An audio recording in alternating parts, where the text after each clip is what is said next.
Hello दोस्तों, नमस्कार। आज का टॉपिक है कि आप अपने बच्चों को और खास करके बेटियों को यौन शोषण से कैसे बचाएं। दोस्तों, जैसे कि आपको मालूम है कि हमारे देश में और विश्व में बच्चों का यौन शोषण एक बहुत बड़ी समस्या है। और अभी जो सर्वे हुआ था उसमें करीब 1 अरब बच्चे 1 बिलियन किसी न किसी रूप से यौन शोषण के शिकार हुए हैं। हमारे देश में ही जो लड़कियों का जो यौन शोषण का प्रतिशत है वह 42% है। इसका मतलब यह हुआ किसी न किसी रूप में वह यौन शोषण के शिकार हुई हैं।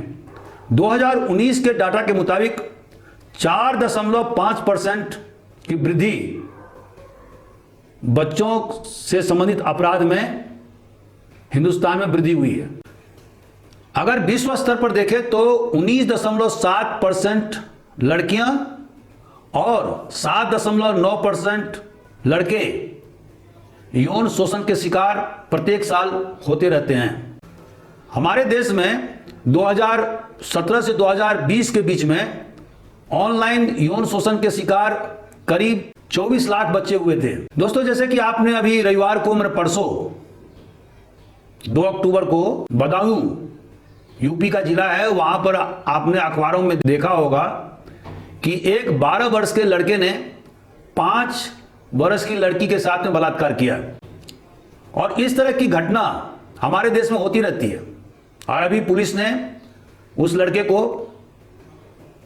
गिरफ्तार किया है और उसे जुवेनाइल जस्टिस बोर्ड के समक्ष पेश किया है।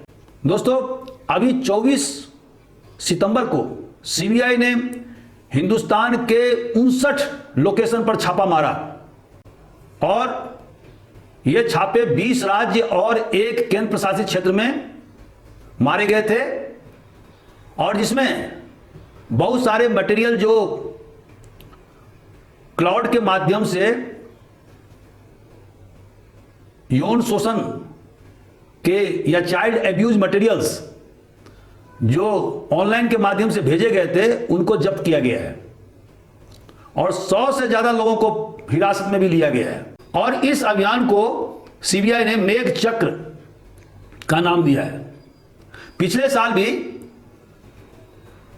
सीबीआई ने यौन शोषण के खिलाफ में मुहिम छेड़ा था और उसे ऑपरेशन कार्बन का नाम दिया गया था। दोस्तों, बच्चों के शोषण या चाइल्ड एब्यूज के 3 प्रकार होते हैं। एक फिजिकल, दूसरा सेक्सुअल और तीसरा इमोशनल। फिजिकल में जैसे कि मारना, पीटना, उनको खाना नहीं खाने देना, उनको दवाई की व्यवस्था नहीं करना, उन्हें सोने नहीं देना, बेंच पर खड़ा कर देना जैसे स्कूलों में होता है। तो ये सब क्रियाएं फिजिकल टॉर्चर या शोषण के अंतर्गत आता है। दूसरा जो इसका भाग है वो है सेक्सुअल एब्यूज, माने यौन शोषण। तो बच्चों का यौन शोषण किस प्रकार से होता है? जैसे कि उनका रेप कर डालना या ओरल सेक्स करना। यहां मैं बता दूं कि अगर एक एडल्ट जो 18 साल से बड़ा है और एक बच्चा जो 18 साल से नीचे है, उनके बीच जो सेक्सुअल एब्यूज होता है या एक्सप्लॉयटेशन होता है या यौन शोषण होता है, इसी को हम ले रहे हैं। तो दोस्तों, सेक्सुअल एब्यूज में क्या होता है?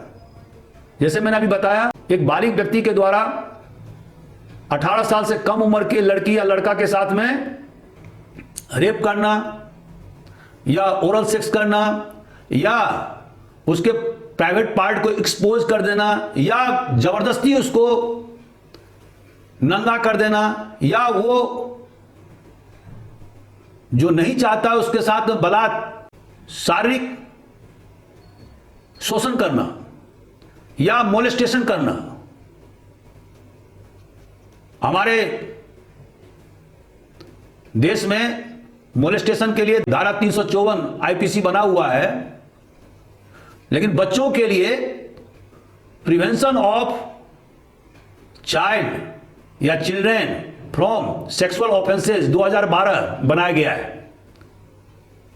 तो अगर बच्चों को पोर्नोग्राफिक इमेजेस या वीडियो दिखाए जाते हैं, या उनका ट्रैफिकिंग किया जाता है, या उनका प्रोस्टिट्यूशन किया जाता है, या उनके साथ में बलात्कार यौन शोषण किया जाता है, तो ये सारी जो यौन क्रियाएं हैं वह बच्चों के यौन शोषण की परिधि में आएगा। अगर बच्चों को आप टेक्स्ट मैसेज भेजते हो या फोन कॉल्स करते हो जिसमें कि सेक्सुअल ओवरटोन रहता है, तो वो भी इस परिधि में है। तीसरा जो चाइल्ड एब्यूज का रूप है वो है इमोशनल।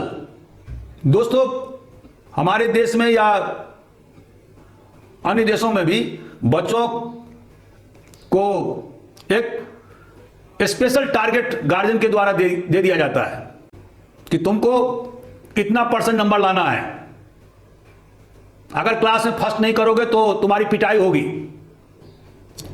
और यह मेरे साथ भी हो चुका है। मेरे फादर इस बात के लिए कतई तैयार नहीं रहते थे कि मैं क्लास में सेकंड हो जाऊं, और जब भी क्लास में मैं सेकंड होता था और जब मैं रिपोर्ट कार्ड लेके घर आता था तो मेरी जबरदस्त पिटाई होती थी। तो ये हमारे देश में एक आम बात है, और इससे बच्चों में इमोशनल ब्रेकडाउन होता है। तो बच्चों को सूली पर चढ़ाना अपने एक्सपेक्टेशन की पूर्ति करने के लिए ये गलत बात है। बहुत सारे गार्जियन ये सोचते हैं कि जो मैं काम नहीं कर पाया या जो मैं अचीव नहीं कर पाया वो मेरा बच्चा, मेरा सन या मेरा डॉटर पूरा करेगा, और इसके लिए वो दिन रात उसे कोसते रहते हैं और अपने बच्चे को दूसरे से कंपैरिजन करते हैं। ये गलत बात है। अपने बच्चे के अचीवमेंट को बिलिटिल या कम करके आंकते हैं, यह भी एक इमोशनल एब्यूज का रूप है। दोस्तों, इस प्रकार चाइल्ड एब्यूज के 3 रूप हैं। अगर कोई बच्चा इन तीनों में से किसी प्रकार के शोषण का शिकार होता है तो उसके लक्षण क्या क्या परिलक्षित होंगे। नंबर 1, बच्चा कटा कटा रहेगा, माने वो चाहेगा कि वो लोगों से मिले जुले नहीं, कट ऑफ रहे, नंबर 1। नंबर 2 कि उसमें हेल्थ डिटेरियोरेशन होगा, माने शारीरिक दुर्बलता या कमजोरी आएगी, ठीक से वो भोजन नहीं करेगा, चिड़चिड़ापन रहेगा, हमेशा एंजाइटी रहेगी, चिंता रहेगी, कपड़े ठीक ढंग से नहीं पहनेगा, अल्कोहल के प्रति या ड्रग के प्रति ज्यादा आकर्षित होगा और बहुत ज्यादा एग्रेसिव होगा। और ये सारे जो लक्षण हैं उसे बच्चों के जो अभिभावक हैं उन्हें शीघ्र भांपना चाहिए ताकि त्वरित उसका निराकरण किया जा सके। दोस्तों, चाइल्ड सेक्सुअल एब्यूज के क्या क्या प्रभाव होते हैं। Number 1, anxiety. नंबर 2, डिप्रेशन, अवसाद का शिकार हो जाना, किसी काम में मन नहीं लगना, पढ़ने लिखने में मन नहीं लगना, शारीरिक इंजुरी भी हो सकता है, चोट लग सकती है, क्योंकि अगर मान लीजिए बच्चों के साथ में अप्राकृतिक संबंध स्थापित किया गया है या यौन संबंध स्थापित किए गए हैं और फोर्सफुली किया गया है तो हो सकता है कि बच्चों के प्राइवेट पार्ट्स में घाव हो जाएं। बच्चे ड्रग्स के लत या उसके शिकार हो सकते हैं, वो अल्कोहल के प्रति ज्यादा आकर्षित होगा, सेल्फ स्टीम की कमी हो जाएगी, माने अपने आप को कमतर आंकना। और दोस्तों, जब भी कोई बच्चा या कोई भी व्यक्ति सेल्फ स्टीम में कमी महसूस करता है तो उसका रिजल्ट क्या होता है, उसे काम करने में मन नहीं लगता है, उसको लगता है कि मेरा कोई स्थान नहीं है इस समाज में और मैं कुछ बड़ा काम नहीं कर सकता हूं, तो वो एलूफनेस, अकेलापन महसूस करता है और कोशिश करता है कि समाज के अन्य लोगों से कम घुले मिले। नींद कम आना, बेड पर सुसु करना, अंगूठा चूसना, अटेंशन डिफिसिट, माने ध्यान नहीं लगना, पढ़ाई कर रहे हैं लेकिन हमें याद नहीं आ रहा है, इसको बोलते हैं अटेंशन डिफिसिट, कंसंट्रेशन नहीं होना। हो सकता है कि सेक्सुअल एब्यूज के कारण से कोई लड़की प्रेग्नेंट हो जाए और अनचाहा प्रेगनेंसी होने से उसका पूरा जो पर्सनैलिटी है वो चेंज हो सकता है। और अभी तो सुप्रीम कोर्ट ने स्पष्ट रूप से आदेशित कर दिया है कि अगर कोई अनवांटेड प्रेगनेंसी है और अगर 24 सप्ताह पूरा नहीं हुआ है प्रेगनेंसी का तो एबॉर्शन कराया जा सकता है, उसमें कोई रुकावट नहीं है। तो ये बहुत बड़ी उपलब्धि है लड़कियों के लिए। और एक और इंपॉर्टेंट जो प्रभाव देखा गया है कि जो बच्चा यौन शोषण का शिकार होता है उसमें खुद अपने आप को हार्म करने की 4 गुना ज्यादा प्रवृत्ति देखी गई है। माने शरीर का नस काट लेना, अपने हाथ पैर काट लेना, तो जिसको सेल्फ इन्फ्लिक्टेड इंजुरी कहते हैं, उसका जो अनुपात है वो ऐसे बच्चों में जो यौन शोषण के शिकार हुए हैं उसमें आम बच्चों से 4 गुना ज्यादा प्रवृत्ति देखी गई है। दोस्तों, यौन शोषण का एक अन्य इफेक्ट है कि ब्रेन का समुचित रूप से डेवलपमेंट नहीं होना। बहुत सारे साइंटिस्टों ने इस पर रिसर्च किया है और उन्होंने पाया है कि जो बच्चा यौन शोषण का शिकार होता है उसका मस्तिष्क पूरी तरह से डेवलप नहीं हो पाता। एक अन्य जो इफेक्ट है वो है सेक्सुअली ट्रांसमिटेड डिजीज का, एसटीडी का, इन्फेक्शन का एक अन्य खतरा होता है और इंजरी हो सकती है। इंजरी प्राइवेट पार्ट्स में हो सकता है, शरीर के अन्य हिस्से में हो सकता है। और एक सबसे जो महत्वपूर्ण जो रिसर्च में बात सामने आई है कि जो बच्चा यौन शोषण का शिकार होता है उसमें सुसाइड मतलब आत्महत्या की प्रवृत्ति भी ज्यादा होती है। तो इस तरह से मैंने बहुत सारे प्रभावों के बारे में आपको बताया। अब सवाल यह उठता है कि कौन कौन से बालिग लोग होते हैं जो बच्चों का यौन शोषण करते हैं। रिसर्च में यह पाया गया है कि 30% ऐसे लोग होते हैं जो बच्चे के मामा, चचेरा भाई, पिता, चाचा, जो क्लोज रिलेशन वाले लोग होते हैं उनकी तादाद 30% होती है और 60% उन लोगों की तादाद होती है जो बच्चे या जिसको बच्चे जानते हैं, माने फैमिली फ्रेंड, रिश्तेदार, नातेदार, पड़ोसी, जिसका आपके घर आना जाना होता है। और सिर्फ 10% मामले ऐसे होते हैं जिसमें कि स्ट्रेंजर माने अपरिचित लोग यौन शोषण में शामिल होते हैं। दोस्तों, यह जो रिसर्च है वो एकदम सही है, क्योंकि जब मैं एसपी अलीराजपुर था तो उस समय में मैंने एक रिसर्च किया था कि आदिवासी महिलाओं में बलात्कार की घटना किन किन लोगों के द्वारा सबसे ज्यादा की जाती है।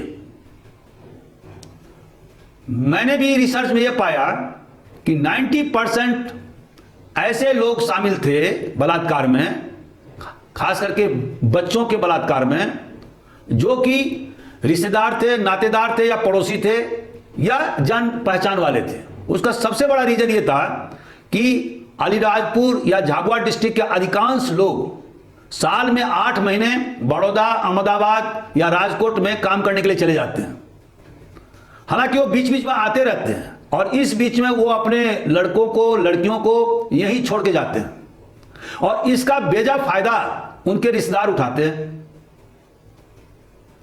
तो इस कारण से सबसे ज्यादा जो बलात्कार की घटना या यौन शोषण की घटना रिश्तेदार, नातेदार और पड़ोसियों या परिचित लोगों के द्वारा आदिवासी लड़कियों के साथ में की जाती थी।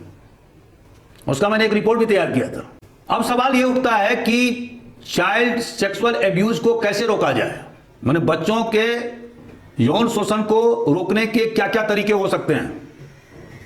पहला पॉइंट, जैसे मैंने अभी बताया कि आप अपने बच्चे को किसी रिश्तेदार, नातेदार के पास में नहीं रखें और यहां पर सबसे बड़ी भूमिका मां की होती है। मां बच्चे को सबसे ज्यादा प्रोटेक्शन दे सकती है,